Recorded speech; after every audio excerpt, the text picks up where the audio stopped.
if we didn't May I have have your chapter attention, 3? please? May I have your attention, please? What if we didn't have chapter 3? We'd wonder what really was wrong with us. Why aren't we right? What went wrong somewhere? I mean, God made a great man and all, but May I have somehow your attention, please? it got messed up. I don't mean for that to bother me, but it does. Amen.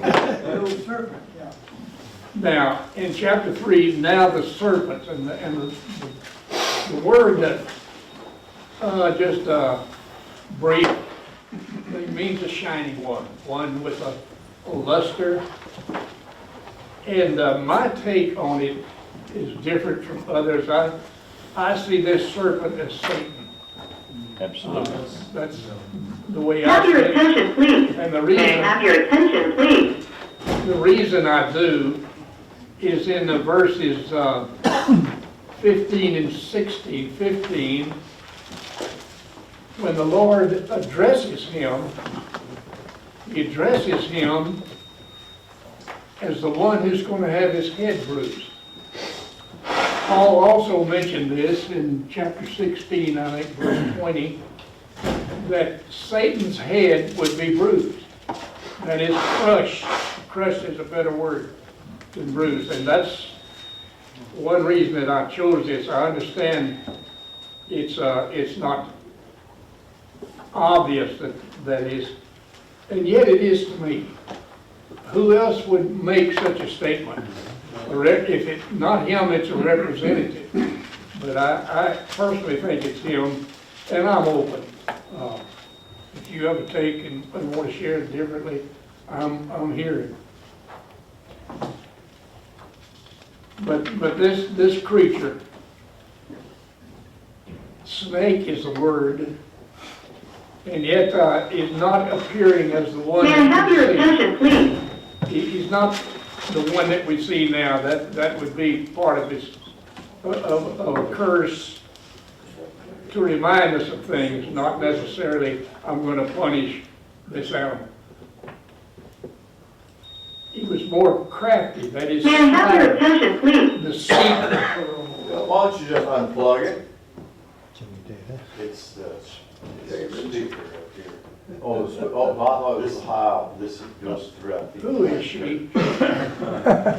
Where is she? Today, she is Satan. Okay. I can buy into that. It is more crafty, and literally more deceitful. Now, we've not seen anything in the garden like that yet, have we? No. Everything was just ideal and perfect, and the work was right and easy. But suddenly something has happened here so unexpectedly. And when I see Eve in this so innocent and so lack of fear, it's an amazing thing, and yet the crafty one takes advantage of that, more crafty than any beast of the field. Does that mean that snake was the smartest one? I personally think it was like a snake, but not as snakes appear. But to me, and I don't know any other way to explain it, that Satan had embodied him. That's the way I take it. May I have your attention, please? You got our attention. And he said to the woman, now was the woman standing there by herself, or was Adam with her? They were together. Adam was with her. In the area, at least. They were together, side by side. Isn't this strange? May I have your attention, please? Isn't this strange that he would address the woman and Adam would just stand there silent? Mm-hmm. There are things here that are hard for us to understand because it's not all right out in the open. May I have your attention, please? But we have to keep remembering the Bible is simple enough that it can be understood by unlearned people as well as scholars. We need to keep that in mind. God is not hiding things from us. He is revealing to us, though unlearned people may not understand all that a scholar knows, but he understands enough to know what God wants him to know about the Scripture. And so, what beast, what he looked like, I don't know, and he May I have your attention, please? apparently she May I have your, apparently she had seen him before. I don't know. But anyway, it did not frighten her because there was no reason for her to be feared. There was no reason for her to expect anything from him. But he comes in and immediately he questions, and this will be on the questions. He questions God's word. Did God really say? Has God said? Did God really say this? You shall not eat from any tree in the garden. Did he really say that? Did he believe God? And the woman said, we can eat of the fruit of the tree, of the trees in the garden we may eat, but the fruit of the tree, which is in the middle of the garden, God said you shall not eat from it or touch it. And here's the phrase, lest you die. Did God say, if you eat of it, you might die? Surely. And so already you begin to see a doubt in her mind as she begins to listen to this guy. From the fruit of the tree in the middle of the garden, you shall not eat of it or touch it. Did God say that? No. And so I am supposing she got her information from Adam. Adam was the one that received this, as best I go back to chapter 2. And she was not there. Adam was the one that received this and no doubt shared it with her. But I don't know that either one of them understood the full implications of this. And so, from the fruit of the tree you will eat, and you shall not eat of it or touch it lest you die.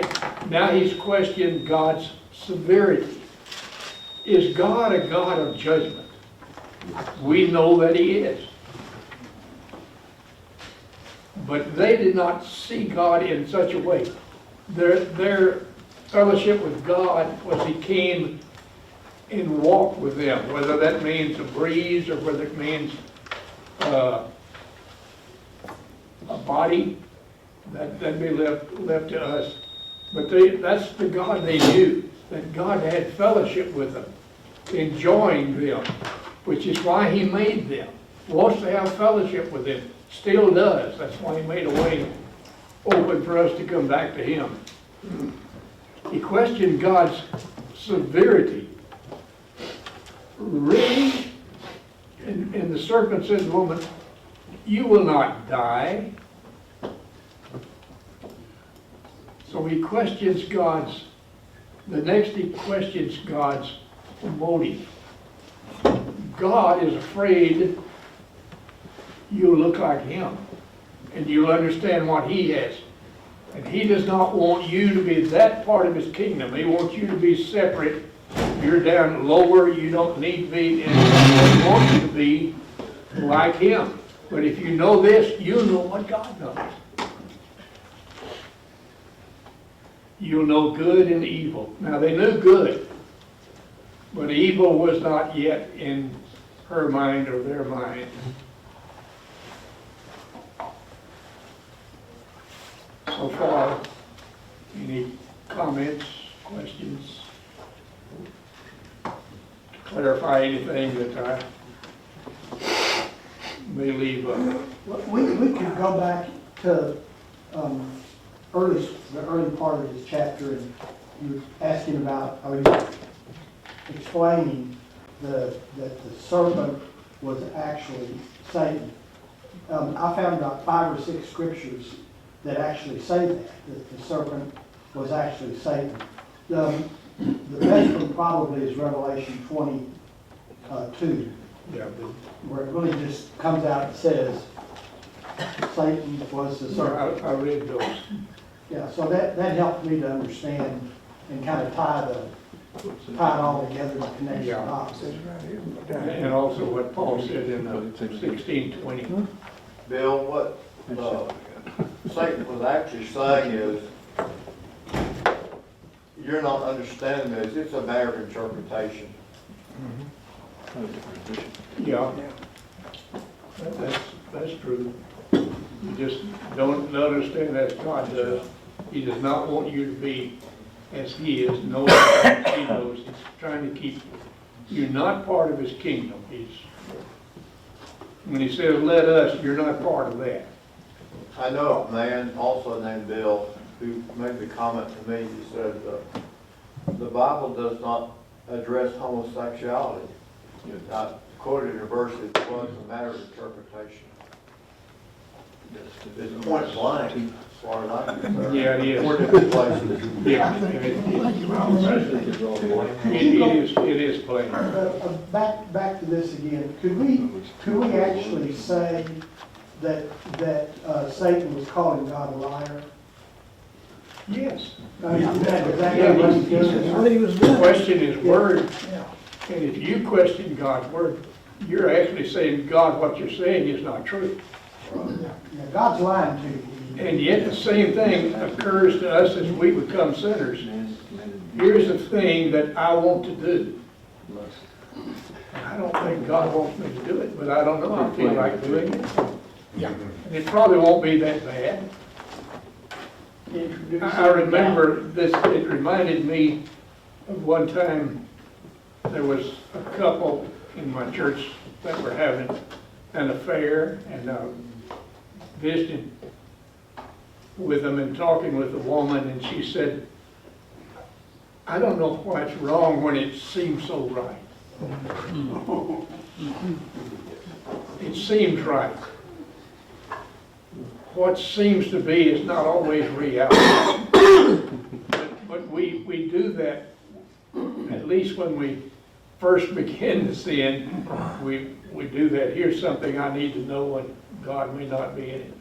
An illustration, Bill, of what you just said is how could it be wrong if it seems so right? And Eve said this fruit is good to the eye and it tastes good, so all the evidence is that it is good. But God said, no, it's still off limits. Yeah. And God had to make off limits, otherwise Adam was just a robot. We went over this when we talked first about the tree. That Adam, he could be true to God if he wanted to, but he didn't have to. He could make a choice. This was actually setting up the ground rules for our free moral agency. God said, this tree you can eat, this tree you cannot eat, and every day we're faced with these two trees in our lives. And we have to make choices. Do we obey or do we go our own way? Absolutely. And that never quits. Even when you're an old guy like Wayne. Right.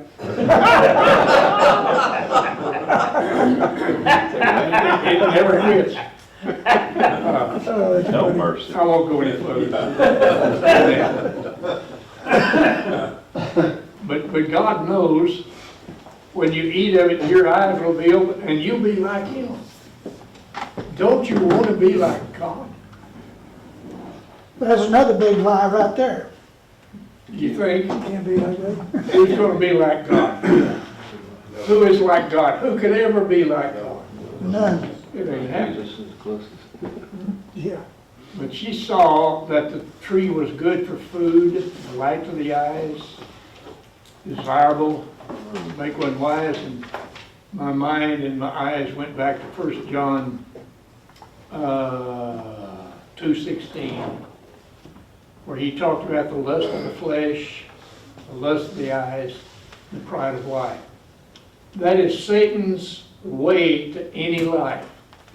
If you remember, Jesus in the wilderness faced the same three things. You and I face the same three things. I mean, Satan just has this to offer.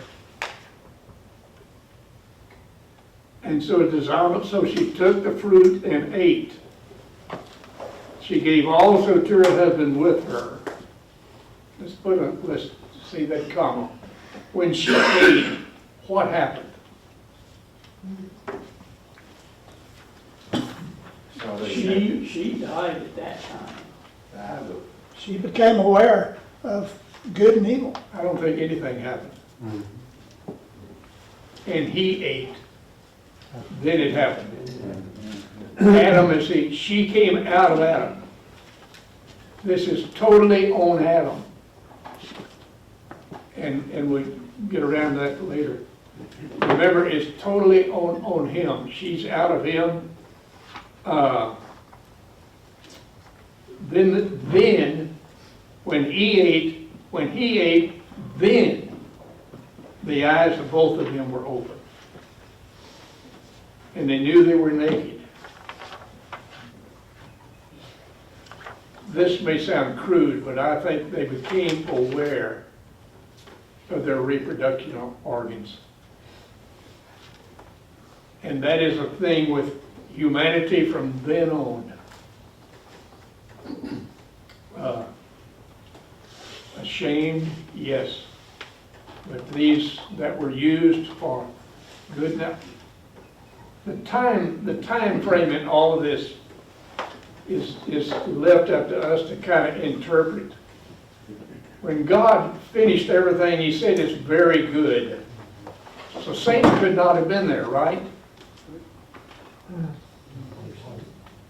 If it's very good, if everything is very good, Satan is not there yet.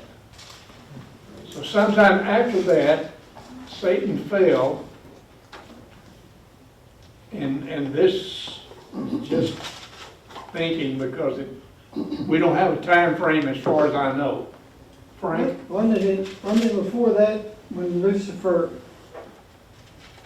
in heaven, decided that he wanted to be like God? Yeah, but I think this was after creation. Yeah, okay. And before they had children. So we're just talking about, they'd only been in the garden, we don't have any idea. But it'd be fruitful and multiply if they went right to work on that, and they probably did. She already had his seed in her, and yet the 9 months, so we're talking about a period within 9 months of Satan's fall and coming into the garden. But that's all conjecture. And I'd listen to anything that would help us understand any better. Could we make an argument that also the covering that they had, that was the light of God that was covering them, was lifted off of them? So not only were they physically naked, but they were also spiritually naked. I took this from Psalms 104:2. I don't know if anybody ever wants to look that up, but Read it. who covers thyself with light as with a garment, who stretches out the heavens like a curtain. David speaking to, Could well be that they saw each other in the light, and now they see each other with the darkness. yep. I think it's interesting too that when Cain killed Abel, that was the first murder, and that set the stage for the rest of humanity. Get into that next week. But when Lucifer fell from heaven and became the prince of the air down here, wasn't that the first sin actually? As far as I know, Yeah. first rebellion against Yeah. God. Man had not But done he's an angel of light. it. Man would not do it if he'd not been approached by There's nowhere in the Old Testament that says there's a rebellion in heaven by Satan. So where does that come from? That came out of Revelation 12, 1 through 7, and that was at the birth of the Messiah. Interesting. They sowed fig leaves. I think I'd have found something more comfortable than fig leaves. Anybody want poison ivy? Poison ivy. And they made themselves a loincloth out of that, coverings. And there they were, All didn't happen until he had. there they were in there, guilty, trying to hide, and suddenly it was the time that God walked through. Now, whether it is Christ walking through or whether it's a breeze, that the breath of God, we're not told. But they hid themselves from the presence of God among the trees of the garden. Then verse 9, God called to the man and he said to him, Adam, where are you? Where are you? I don't think it's a policeman trying to arrest somebody. I think it's a father who's lost his son and is hurting. I think there would be tears in the eyes of God and a tremble in his voice. Adam, Adam, Adam, where are you? Desperately, and from here on he's desperately wanting Adam to say, I've sinned. He wanted him to confess. Well, that's usually the first thing God wants out of anybody is a confession. Yeah, remember that. God knew where Adam was, Adam and Eve both. He knew exactly where they were. You think? But he wanted them to confess where they were and then why they were there. Exactly. That's exactly what it was. And Adam said, well, I heard you there in the garden, but I was afraid because I was naked, so I hid myself. God said, you're naked? You're naked? Who told you you were naked? Who told you that suddenly you see things differently? Who told you that?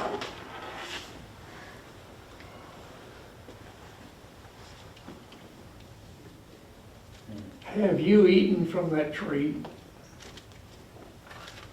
Have you done this? The tree that I commanded you not eat? And the man did exactly what I wouldn't have done it. You gave me the woman. It's your fault. God, you're involved in this. The woman gave me. I would not have done this on my own. I would not have done it. And you know, God listened to that for a moment. And he turned to the woman. He said, what have you done? And the woman said, the serpent deceived me. Nobody's taking credit. And he turned to Satan, Everybody's passing the buck. and he didn't have a leg to stand on.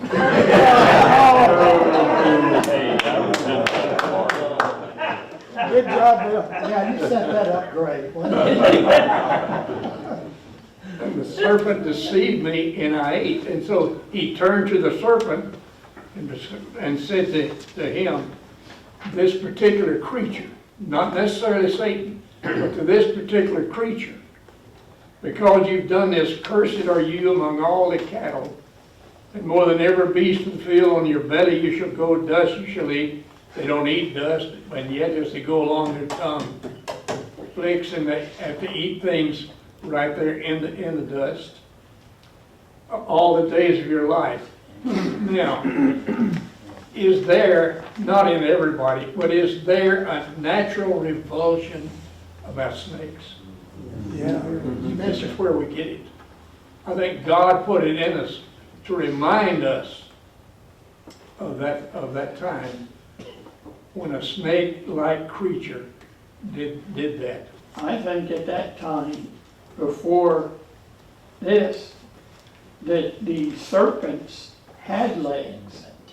Because God says, Yes, you're cursed above the cattle. I think so. I think when he was before Eve, I don't think he was looking, I think he was probably standing up, looking her face to face. That'd be my take. He was rattled. Now, I don't know why it did not startle her, and yet she was in an innocent state, did not have the ability to be startled. And this is hard to understand in our world. I know I caught a little grass snake one time, and showed it to my mother-in-law, who screamed and ran. And I said, he's not dangerous. She said, yes, he is. Anything that dangerous, anything that make me jump off a 40-foot cliff is dangerous. It's just a revulsion that we have, and I think it comes from here. That's my take. Bill, if you wanted to go swimming somewhere and you see a snake in the water, I'm out of you're there. probably not gonna go in the water. No. And I've been frog-gigging at night, and watch these mops can come up there, and I keep watching that boat. Well, you know the only good snake is a dead snake. Boy, you got that right. See, that's Oh, God. that's why we do that. We don't like them. Yeah. We don't like them. And I personally think it came out of here. At this time, I personally think that all the animals on the earth were what we would consider tame. They could have walked up and petted the lion, Oh, I have no doubt about what they did there. because that didn't happen until Noah came out of the ark and God placed enmity between the beasts and man. Yep, that was true. Everything was peaceful. Yes. Everything was peaceful. This garden was an ideal place. Adam could plant, he could work, he could cultivate, and it just grew up. Boy, wouldn't you like to have a garden like that? Well, I think the reason that Eve was, had no problem with the serpent is because you have to understand, if you look at chapter 2, verse 1, when he speaks of the heavens and the earth and all the hosts thereof, there was a joining of heaven and earth together. Adam and Eve could walk in the presence of God, and they would see these creatures before God. God has a whole bunch of creatures in the heavenly realm before us. He was one of them. He was a cherub. And we know that by the name Nakash, which is the Hebrew word for this serpent. And that's found in Isaiah 6, it's found in Isaiah 14, it's found in Ezekiel 28. You're correct. And all those show that this was a cherub who guarded sacred space. In this case, he guarded the tree of knowledge of good and evil. Other cherubs, or seraphim, guarded the throne of God. This is in Isaiah 6. Others guarded other sacred space. This is in Ezekiel 14 and Ezekiel 28. So she was used to this creature. It didn't bother her. That's why she was never afraid of There's it. no reason to be. You're right. I read all of those as we went through this. And the word nakash is a verb, a noun, and an adjective. The word is nakash, which is the noun, and it stands for serpent. And the word nahash is the verb, and it means divination, a person who divines, a person who can see into the future. And the word and the verb, the adjective is nakashet. And that means a person who shines. So he's the shining one who divinates, who can see into the future. That's the real name of the serpent. Okay, but who was the shiny one in heaven? Well, he wasn't Satan, When he I was don't believe created. Wasn't Satan originally the prince among all the angels? He had the highest. that. That came out of Place in Dante, heaven. not the Bible.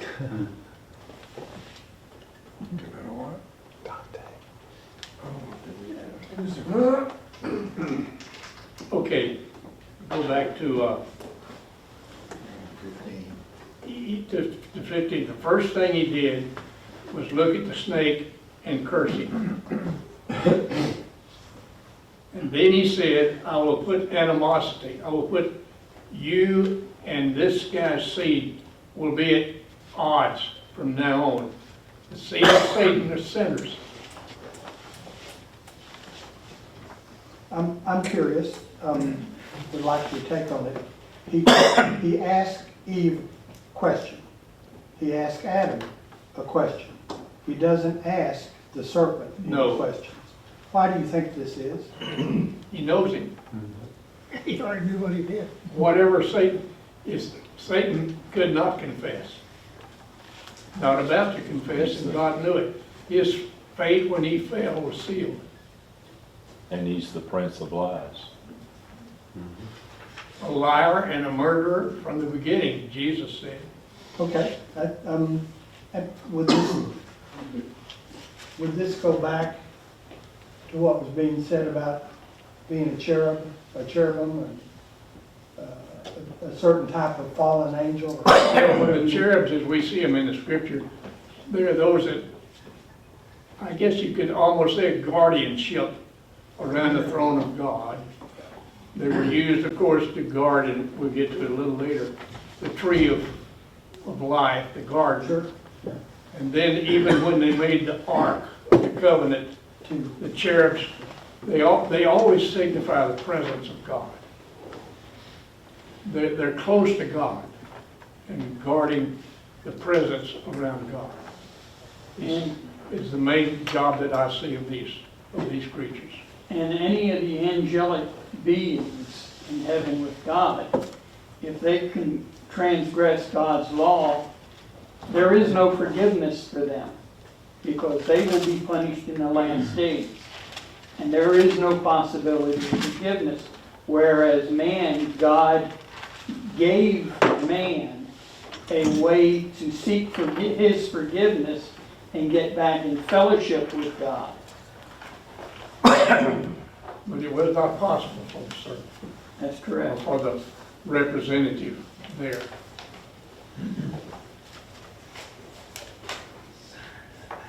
I'll put enmity between you and the woman, between your seed and her seed. He. Now, who is the he? The Messiah. Exactly.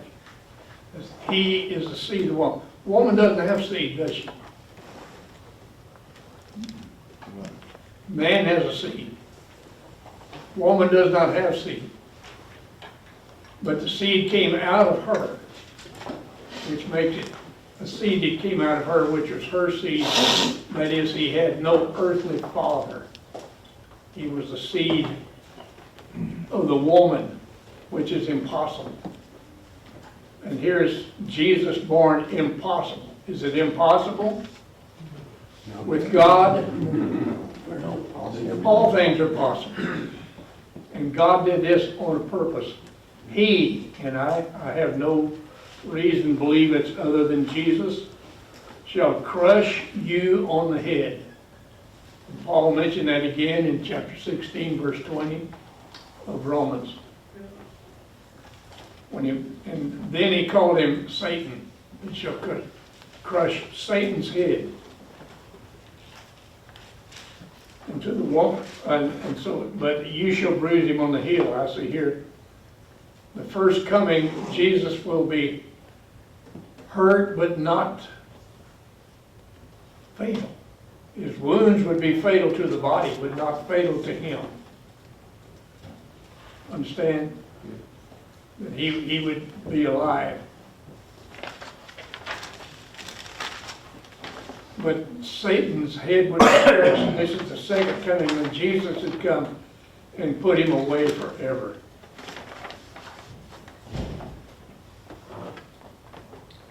And so the first thing he said, Satan, you're wrong.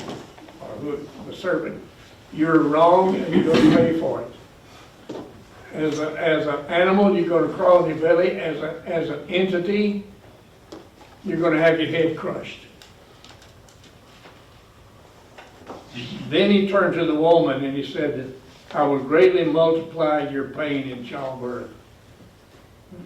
How about your children? Were you ever with your wife much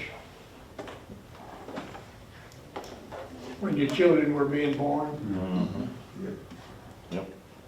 Boy, I remember my first boy, Vera was in labor for 36 hours. It was on the 4th floor of the Methodist Hospital in Dallas. I had to wait on the first floor. I was up and down, up and down, up and down, constantly. And she one time said, I went over by the window, and my pain was so great, I wanted to jump out the window and die.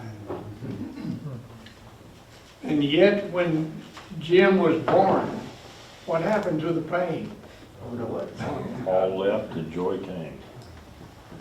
But there is pain in childbirth, and this is to remind the woman of Eve. And your desire shall be for your husband. Now, wouldn't it have been right if there was wouldn't it have been great if she turned to Adam and said, Adam, what do you make of all this? But she didn't. He listened to her. Your desire shall be for your husband, and he shall rule over you. And understand he shall rule over you. America is different from most everywhere else in the world. A man absolutely rules over women. Especially the Muslims. Muslims, yes, but everywhere a woman is just there so she can bear children or so she can do certain things, but the man is in charge of her. Now, we're a little different in America. Probably too much different. You know, my younger sister taught in DOD in Turkey, and there was a lady she worked with who was about to marry a Turk, and they convinced her not to. For one reason, she'd lose her American passport, and secondly, if he wants to divorce her, he claps his hands 3 times. Each time says, I divorce you after each one, and they're divorced. It's done. She's sitting there with no American passport, and she'll stay there forever. So that's what they took this to mean, dominate women. The whole picture of God's creating Adam and Eve for relationship and the purity of that relationship is flip-flopped in this verse, in that the two, the man and the woman, are striving towards one another to be on top, and that's not what God's design was. It was a partnership. And you will want to control your husband and he will dominate you. I mean, that's a translation from the Net translation. I think it helps capture the tension that was brought into a human relationship, especially marriage, but it trickles down to any relationship. Yeah. In church. In church too, yeah. Then to Adam he said, because you've listened to the voice of your wife, eaten of the tree which I commanded you shall not eat of it. A thing called the second law of, the word was it? Thermodynamics. And that simply means everything left unattended descends. Yeah. Which completely destroys any thought of evolution. Yes. Everything goes down, not up. So man did not rise. Animals don't say, I'll choose you and you and you and you, and ultimately we'll have a man. No. It's the other way. You can take 2 purebred dogs of different breeds, put them together, and eventually you'll have a bunch of mutts. Everything goes down, not up. And so the same thing happened. What was in the ground that had been able to tame was no longer able to tame. Bill, I heard a pastor in Austin say one time that evolution is, the Big Bang Theory is about as likely as a printing factory exploding and Webster's unabridged dictionary being the result of it. Yeah, I've heard that. And that'd be true. If it don't work up, we go down. So we could say that all of creation at this point in time was in a downward decline. Whereas in Eden, before this happened, everything was wonderful and rosy and perfect. This affected the whole of The the whole earth. universe. You know, Paul is going to say, the whole creation groans, hurts, it's wrong, it's cursed, it hurts, and cries for liberation.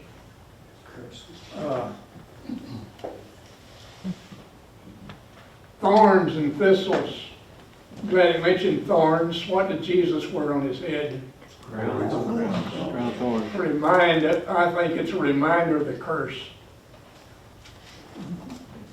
He bore the curse for the earth as well as for us. Thistles, I don't know, I guess they were a seed, but God let them grow after that. And you shall eat of the plants of the field, not the tree, but now you have to grow your own food. You could plant and it would be there, but you're gonna have to take care of it now on your own.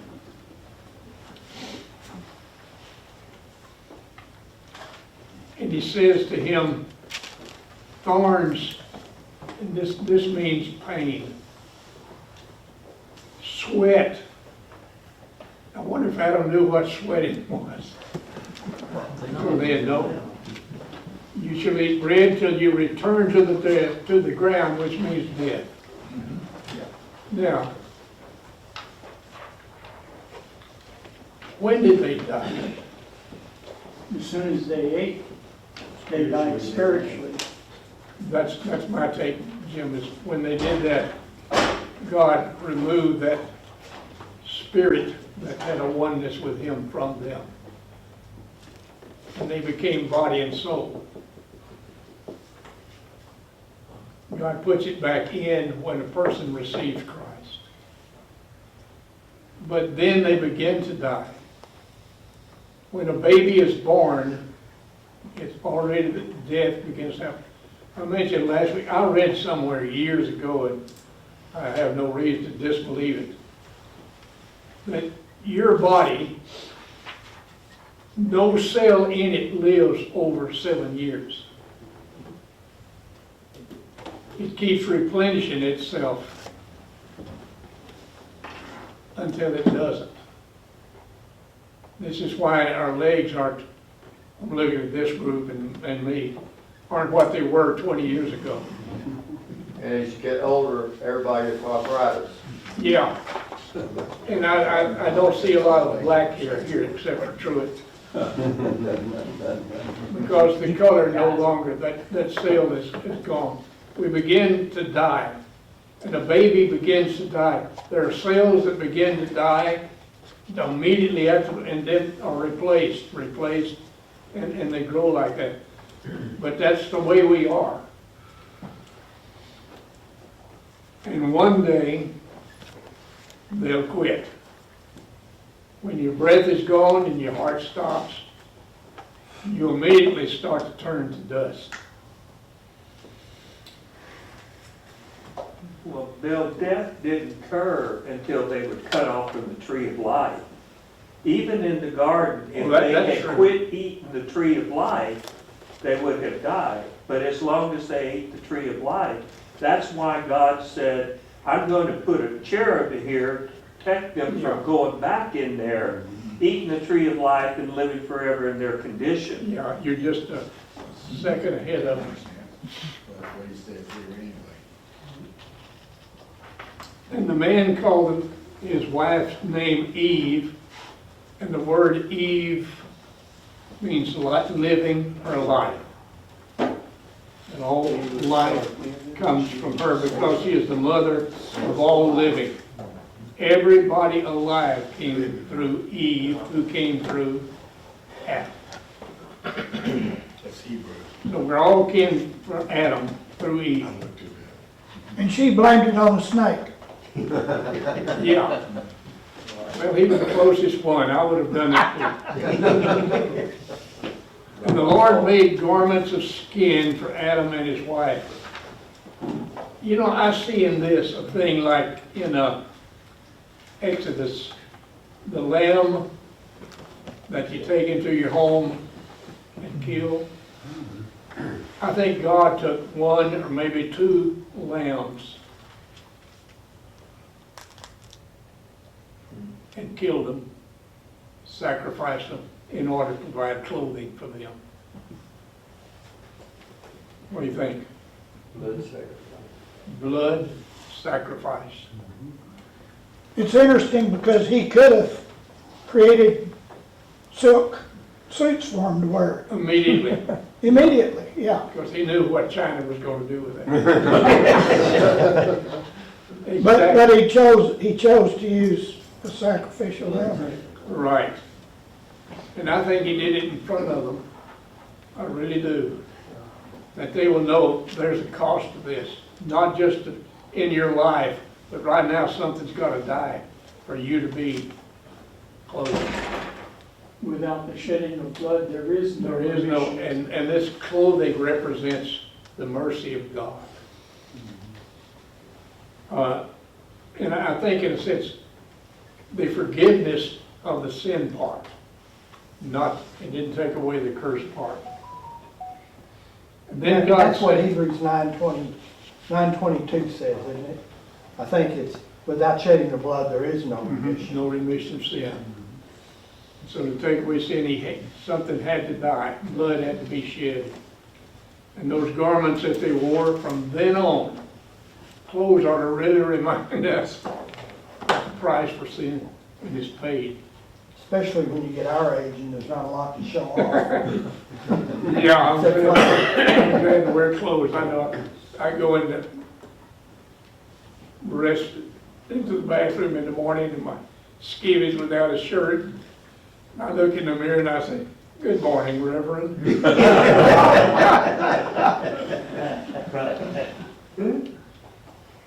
Then God said, "Behold, the man has become like us," but like us in this knowledge, not like us, but just knowing good and evil. And now lest he stretch forth his hand and eat also of the tree of life, and eat and live forever. If he stays here and eats of that tree, he will live forever in this state, in a sinful state.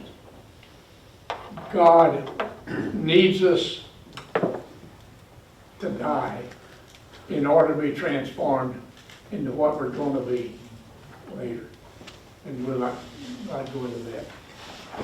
So he drove the man out, drove him out. What does that mean? I don't want to go. I don't want to go. You ever heard the kids say that? Yeah. You had to drive them out. You can't take me. Yeah. Like my wife trying to get me to go to Yeah, Bell's. they ever said that? I said, you hadn't watched. He drove him out. And at the east of the garden, at the gate, at the place they could go back in, he stationed the cherubim, a guardian, and a flaming sword that turned every direction. It's impossible to go back here. If you come back and try, you're going to die. It's impossible. This cherub will guard it. He has this flaming sword and would guard the way that you cannot go back to the tree of life. As far as I know, the tree of life stayed there till the flood. As far as I know. This is all we hear about it until we see it again in Revelation. That's pretty well these bills take. I'm open for things you might want to share. Bob? My translation, you keep saying drove them out. My translation always says the man. It never drove the woman out. That's an error, I said. Yeah, he drove the man out. It says the man out, but it doesn't say anything about the woman being. Well, I'm sure he'd grab everybody. I ain't leaving without you, lady. The word is Adama. Bob, the word in Hebrew is Adama, and it means humankind, the two. Well, we know that, but it's sure, to me, that seems Yeah. such an error. Adam is the single for the person Adam, Yeah. but Adama means humankind. English doesn't, Yeah. it's not correct. So I have a question. Okay. If the sheriff was guarding the tree of good and evil, The whole garden. the whole garden, I guess the question is, why did it not keep them from eating that tree. They couldn't get back to it. He drove them out, and this cherubim guarded it. Nobody could get to it. That's once they were kicked out. Once they're out, you can't come back. You're good. Rick? If you go to Job 38, verse 6 and 7, you'll read where at the time of creation, the sons of God were there and they rejoiced at the creative process. If you go to Genesis 2, verse 1, you'll find the genealogy of the heavens and the earth, and that's how it states it, and all the hosts thereof. Right there, you're given a hint that this heaven and earth are united. Now, and if you look in the Genesis 1 and 2 account, God already had a spiritual family before He had us, and He wanted us to join that spiritual family. But there was one rebel who didn't like that, and that's this Nakash, this serpent. He didn't like that, and he was out. He was out to make sure that would never happen. He wanted to destroy humanity, and he turned God's words around, as Bill said, to fit his scheme. Did a good job. Yeah. And in verse 15, where he said there'd be enmity between your offspring, which means Satan, and hers. Who are the offspring of Satan? Sinners, Who is she talking about? sinners. Just sinners from then on. Well, the word Zerah there goes back to Genesis 1:11, where it says seed after its kind. That is an important phrase that's used throughout, and it's used in the genealogies. And the seed is going to be one of two seeds. The seed of the serpent or the seed of the woman, and the promise that comes out of that seed. That's followed. In every genealogy, there's 29 or 25 of them in the Old Testament. Every genealogy has one of those two. Seed of woman or the seed of the serpent. That's how you understand these genealogies in the Bible. So would the seed of the serpent be sinners, or would it No, it would be be those that follow Would be the serpents into death. then, What he brought was death. then it would be the demons?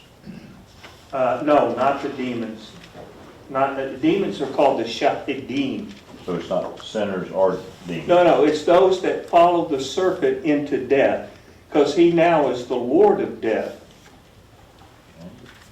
So the seed of the serpent then are those that have not accepted Christ, essentially is what we're talking about. Well, it can be, yeah. And if you look at the genealogy, Jesus has a combination of both seeds. But it's talking about people from that time on. Yeah, but every genealogy in here, is Isaac the seed of his genealogy? Is he the seed of the serpent or the seed of the woman? He's the seed of the woman. Is Esau the seed of the serpent or the seed of the woman? When they mention his genealogy, seed of the serpent. Every genealogy is going to follow those two strands. And it comes together in Christ because He's going to reverse all the sins of that. That's why the genealogy of Jesus is so important. Okay, somebody? Looks like it'd been a lot simpler if God just done away with Satan right whenever he, You know, I'd vote for that. Now, before I'm through, Mike is going to teach next week, like the next 2 weeks, because he's in on the genealogy much better than I, and he's prepared, and I know he's prepared because I've seen some of his stuff. And so we're going to ask Mike to teach next week, the next 2 weeks, in fact. And so I'll sit where he sits.